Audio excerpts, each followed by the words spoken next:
Good evening. Wow, that was horrible.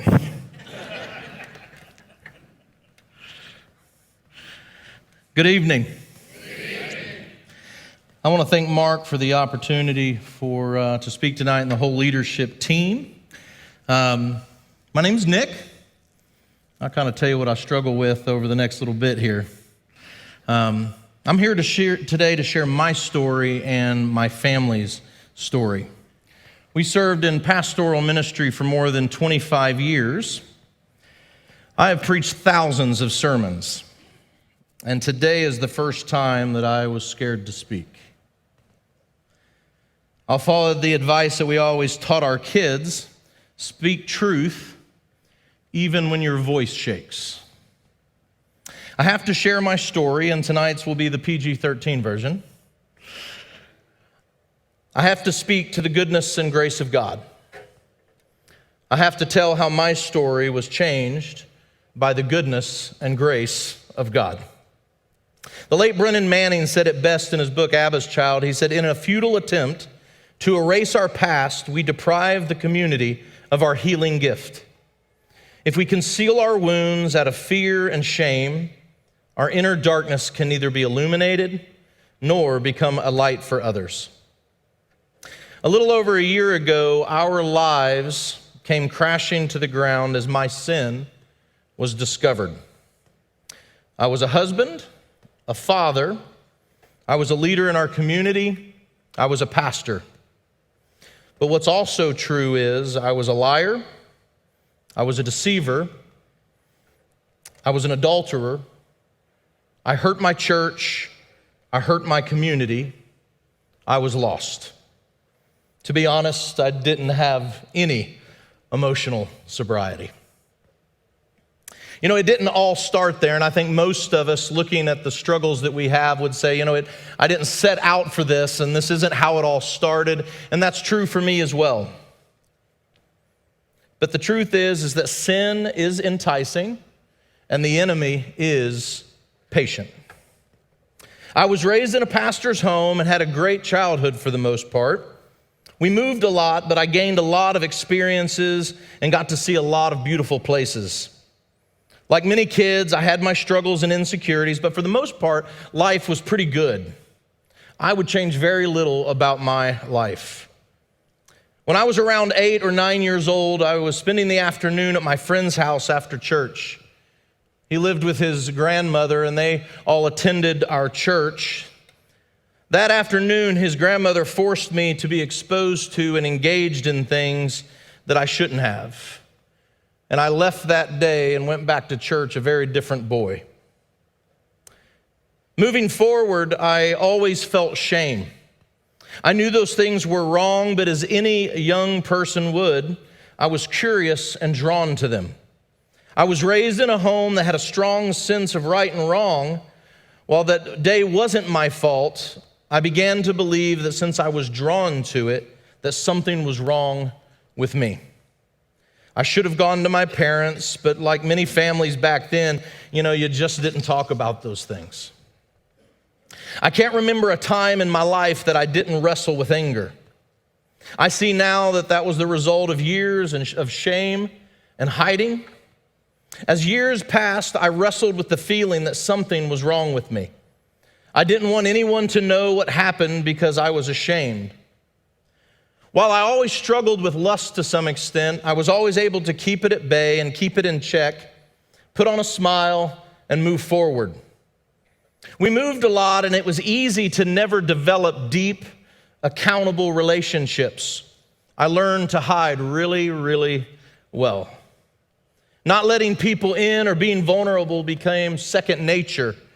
I always kept people at arm's length. In 1999, I married the love of my life, and we started a family. We were involved in ministry and did life together. She was and is, apart from God, the best thing that has ever happened to me. While living in Augusta, Georgia, we had 2 perfect kids and of our own and a bunch more in a youth group that I pastored. Years went by, and we eventually planted a church. We were passionate about it, and we poured everything we had into it. While I wrestled with my shame, I minimized it and suppressed it for years. I focused on family, work, ministry, and serving others with very little balance. The whole time, I didn't fully give myself over to the Lord or anyone else. I didn't want anyone to know that I was actually broken inside. I focused on everything except for finding the healing that I needed. A few years into our church plan, I was working 2 jobs and was traveling constantly. I would be gone all week long for work, come in, spend some time with family, preach on Sunday, have some meetings, and get on another plane. I found myself physically, mentally, emotionally, and spiritually empty. And as I said earlier, the enemy is patient. It was at that time I found myself in a couple situations that I was exposed to some things that I didn't want to be, and I felt like that 8-year-old kid again. My reaction was one of anger and raw emotion. I couldn't believe that after all these years I was so weak. I thought I was stronger than that, and the shame just grew. I began to struggle in my head and my heart even more. Fast forward to 2019, I'd continued to struggle with shame, but tried to stay focused on the things that God was doing in our lives. Our church was growing at a fast rate, and the busier I got, the more I struggled. While I hate to admit it, I found myself studying more to speak than studying to know God. I was getting by, and ultimately I was letting my guard down. At some point in 2019, I was working on a new texting line for our church. I downloaded an app and was assigned a new number. One day I received a text from a woman that was meant for the person that had the number previously. I didn't immediately reply, but I also didn't delete the message. Eventually, I responded to the woman and we began to chat. While I never met this woman, she opened me up to a whole new world that I didn't know existed. The broken curiosity in me that I had always struggled with became sin. And just to be honest, I didn't put up much of a fight. Over the next few weeks, I began to explore some sites that I had been made aware of. What started as curiosity ultimately turned into a pattern of using sites for affairs and hiring escorts. I was tired, broken, and struggling with sin. The next few years, I lived in a cycle of ups and downs. I would act out and then respond in conviction. I didn't want to give in to the shame and sin, but I also found a familiarity in all the brokenness of it all. I would give in to sin, and then I'd promise myself that I would never go there again. Underneath it all, I was not letting go of the pain in my life or giving everything over to Jesus, because emotionally, I was a wreck. As always, it was easy to hide. Many times I wanted to come clean. I wanted to tell somebody, but I knew that if I did so, it would hurt everyone and everything that I loved. At the same time, I was living in a selfish medicating of my pain that I didn't know if I could fix. All of my attempts to come clean were half-hearted and in the belief that I could fix it on my own. I was blinded by pride and sin. Ultimately, I was lost. In the fall of 22, our church was growing. Our lives were in flux, and my mother passed away from a fight with cancer. Her death shook me very deeply, and I did not respond with openness or vulnerability. On multiple occasions, I was counseling people that were affected by the death of my mother, while I was affected deeper than anyone, or most will say. Instead, I hit the gas and my life began to spin out of control. I was hiding from everyone, and the space between acting out became almost non-existent. On the surface, everything seemed fine, but I was out of control in just about every part of my life. I was spinning all the plates, and the crash that would come was inevitable. It was necessary. Eventually, my wife discovered that my texting app and confronted me on my sin. At first, I was partially honest with my sin. I had hidden for so long, it was hard to come clean in cop mode. And everything was a big blur. I thought I could still control everything, but that just wasn't the case. I wanted change, but honestly, I had to learn how to open up, to tell the truth, and to be vulnerable. The hiding was done. The truth was out. My wife was hurting. My family was struggling. My church was reeling, and I was to blame. The elders of my church were immediately notified, and an investigation began. As my wife dug through every text message, the reality of what happened began to set in. The next day, we sat down and told our kids the heartbreak that I had caused them was indescribable. I was supposed to protect my family, but instead I was the one hurting them. I was completely broken. At one point, I was having a complete freak out moment. I'm sure we've all been there at some point. My reality came crashing in, and I didn't see any way to fix it or to make it right. I just knew I would lose my wife, my family, my ministry, everything. I sat in my living room, cried, and resorted to the deep theological, biblical practice of opening the Bible and saying, God, speak to me with something.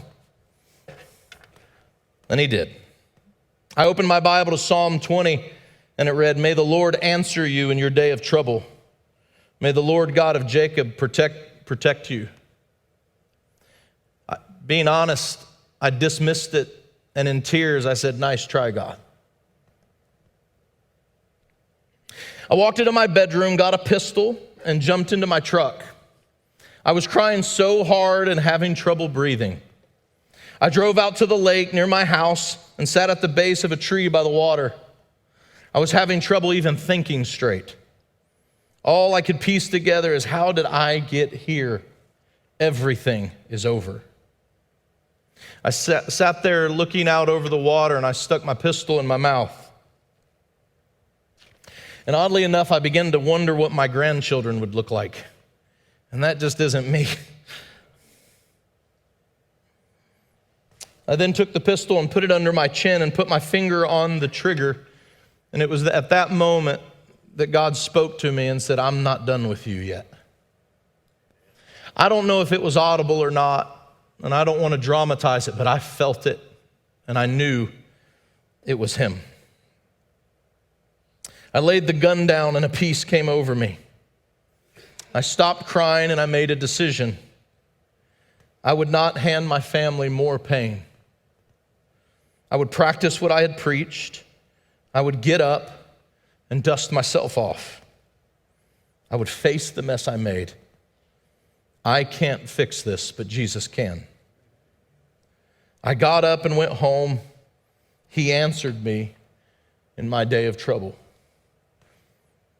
And in the song, My Life is Proof by Stephen McWhirter, it said, there were things I couldn't quit, damage I couldn't fix.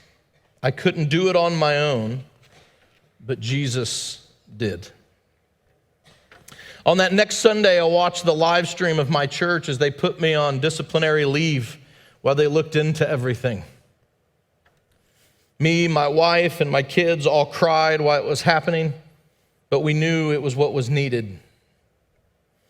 That night, I got a call from Todd, a member of our church, and I was told to tell you that he's the best bass player in the world. He and his family had walked through a similar situation, but they survived, and they eventually thrived. He had one simple message for me that night: you are loved. And in that moment, I felt everything but loved. On the following Tuesday, I sat in my living room and repented to the elders of my church. During that meeting, I asked my wife to pray freedom, deliverance over my life. As she did, it felt like warm honey was being poured over me. My body was heavy and relaxed. I had never felt peace like that ever in my life. For the first time that I could remember, I wasn't angry. I truly believe that God healed and delivered me that night. Now, while God did something powerful that night, it didn't mean that there wasn't some major problems moving forward. I had dishonored the Lord, betrayed my wife, let down my kids and family, and hurt my church. There'd be a lot of mess to clean up, a lot of death and mourning, and a lot of consequences to face. To be honest, we're still cleaning up those messes, facing those consequences, and healing those wounds. My wife had received some advice from her friend Cindy to wait 1 year before making any big decisions regarding divorce. She humbly followed the advice, and I found a PDF on redemptive separation. We followed the advice, and I moved in with my dad, who has a place on our property. It was a blessing because I needed my dad in this moment. And I could be around and take care of things at the house, on our property. And my dad got in the dirt with me. Over the next month, I was pretty much alone. I'd see the kids in the evening, and my dad would hang out most evenings with me when the kids weren't around, and we'd watch SEAL Team and talk, and he'd let me cry and stress out. Todd and Cindy would come over on Tuesday evenings and sit with us. Tissues were a must every week. I spent a lot of time in our garden with worship music playing. I think I cried more in that first month than I had my entire life. My wife was grappling with shock and trauma of everything, and for the most part, we were all struggling just to keep our heads above water. We didn't know what to do except pray and lean into the few people that had gotten into the dirt with us. My whole family was reeling and lost. A month after my discovery, I attended a workshop at Faithful and True in Minneapolis. This workshop focuses on healing men who have found themselves bound in sexual addiction. The workshop was life-altering. I began learning about sobriety, family of origin, and how to conquer the voice of shame. I left that workshop a different man. I would meet with my friend Todd every Tuesday night, work through books, and dig through my mess. His friendship has changed my life. My wife and I started attending recovery meetings as well. And to be honest, I absolutely hated it. But I followed the advice of just keep coming. Ultimately, I'm glad I did. I've seen the power of sharing in community, realizing that we are all broken and need of a Savior. Realizing that being vulnerable and honest in a safe place is necessary for total healing and restoration. I started attending a new church. My wife eventually joined me, and we sat down with the pastor and his wife and shared our story. To be honest, we were very scared of rejection, but were met with nothing but grace, love, acceptance, and accountability. My family started attending as well last year, and our church has been a source of healing for all of us. Late last year, I was baptized by my pastor and my wife. He was and is making all things new. Since then, we've wrestled through every difficult conversation imaginable. We've seen individual and marriage therapists, counselors, sat with mentors, devoured tons of books and podcasts, attended workshops, served our church, fellowshiped with trusted friends and family, submitted to accountability with our time, our attitudes, our devices. We've done letters of full disclosure, impact and restitution letters, repented, sought to make amends and offer restitution wherever possible, embraced the awkward and the difficult, trusted the Lord and His process, committed to the hard road, and believed in miracles. Over the last years, we are still working at healing, and over the last year, we're still working and healing and cleaning up our mess. As you guys saw tonight, April 20th, just last week, a week or two ago, was my 1 year. And this has been a difficult, painful year, but God does not waste pain. The consequences have been and are still many, but God has not stopped working. Earning trust takes time, and in situations like mine, I will continue to live with boundaries and accountability probably the rest of my life. While God has brought us a long way, we know that He isn't done yet. This wasn't just about addiction. For me, it was about balance. It was about the fact that I needed some level of emotional sobriety. Long before it turned into addiction, I wasn't sober.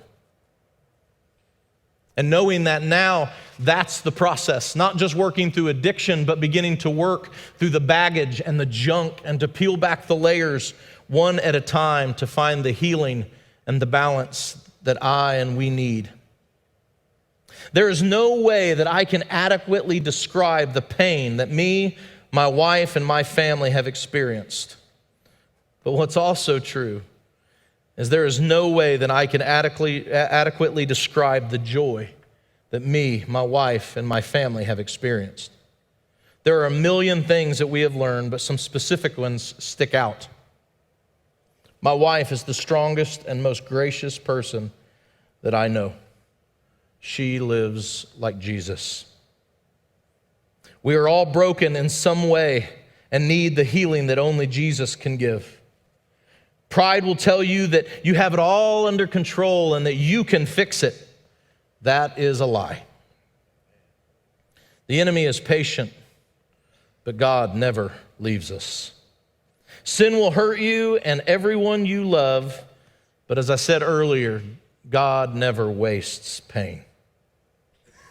People will turn their back on you, but God will place people in your life to walk with you.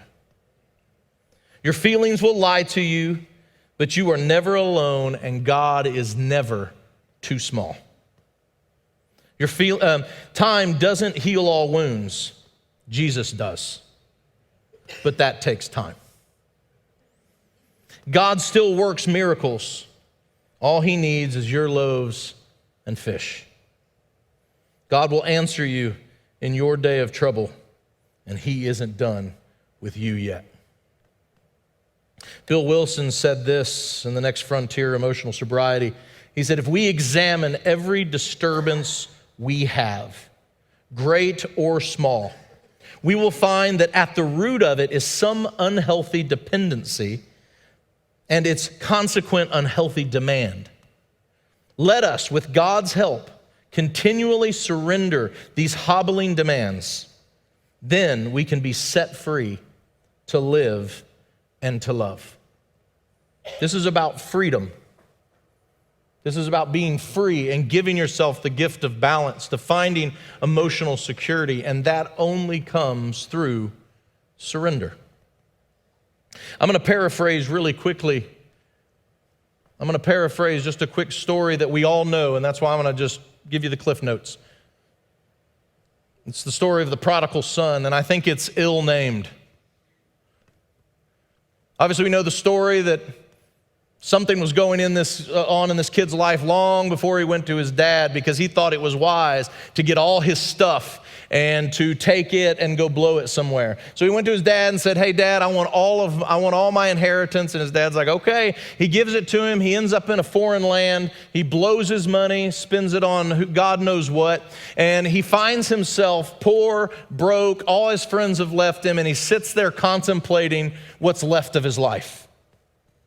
And in that moment, he has this epiphany of saying, you know what, here I have no food, no friends, no roof over my head. My only companions are pigs. The servants have it better back home. At least I should go home and tell Dad, let me be a servant.